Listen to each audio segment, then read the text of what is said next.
તો કે ઈ જ નામમાં આપણા ત્રણ બીજક સમાયેલા છે. હેતુ કૃષાનું ભાનું હિમકાર. થોડીક આધ્યાત્મિક દર્શન. તમે રામ બોલો ને, રામ.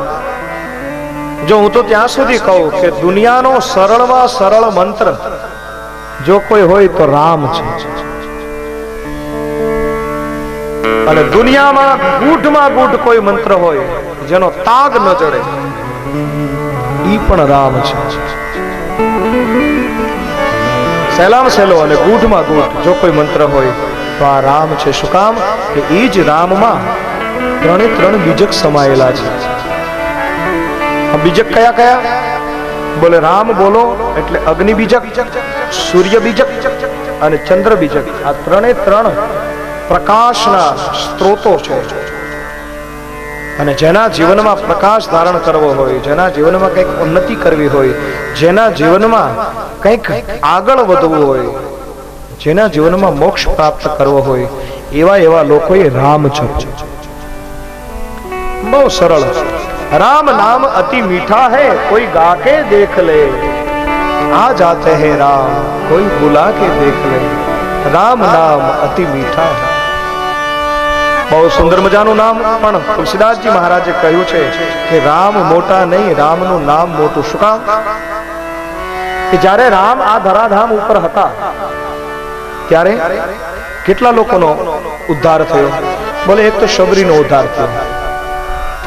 રામ હતા ત્યારે અહલ્યાનો ઉદ્ધાર થયો. રામ હતા ત્યારે અયોધ્યાના વાસીઓનો ઉદ્ધાર થયો.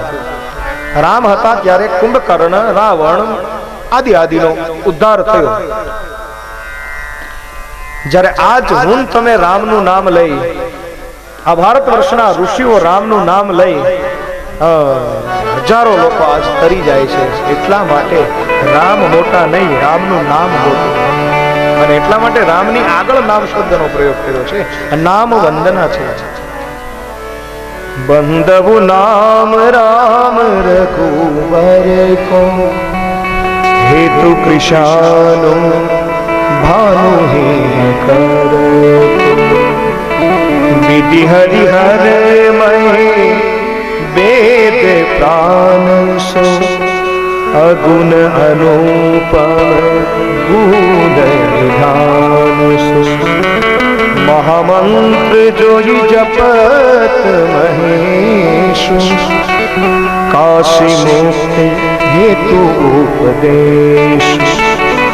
મહિમા જાસુ જાન ગરાવો, પ્રથમ પૂજ્યત નામ પ્રભા. जान आदि कवि नाम प्रताप, भय शुद्ध करी भूलता जा. આ બધી નામની ચોપાઈઓ છે. તુલસીદાસજી કહે છે કે શિવજી સંગાર કરે છે આ સૃષ્ટિનો, તો શું કામ કરે છે? બોલે રામ નામ લે છે એટલા માટે કરે છે. ગણપતિ મહારાજ જગતમાં પ્રથમ પૂજા થાય છે. શું કામ? બોલે ગણપતિ મહારાજ રામનું નામ લે છે એટલા માટે. જાન આદિ કવિ નામ પ્રતાપ. વાલિયા લૂંટારામાંથી બ્રહ્મ થઈ ગયેલો માણસ, અહમ બ્રહ્માસ્મિ, ત્યાં સુધીની કક્ષાને પહોંચી ગયેલો વ્યક્તિ આપણા વાલ્મીકી જ રૂ.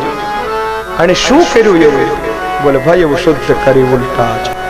રામ નામ સરખું નહીં, ઉલટા નામ જપત જગ જાના, અને બાલ્મીક ભય બ્રહ્મ સમાન.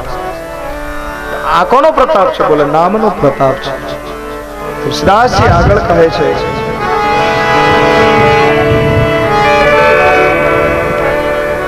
નારદ જાને એવું નામ પ્રતાપ. નારદે નામના પ્રતાપને જાણ્યો, અને જેથી લઈ અને 3 લોકમાં એની અવિરત ગતિ.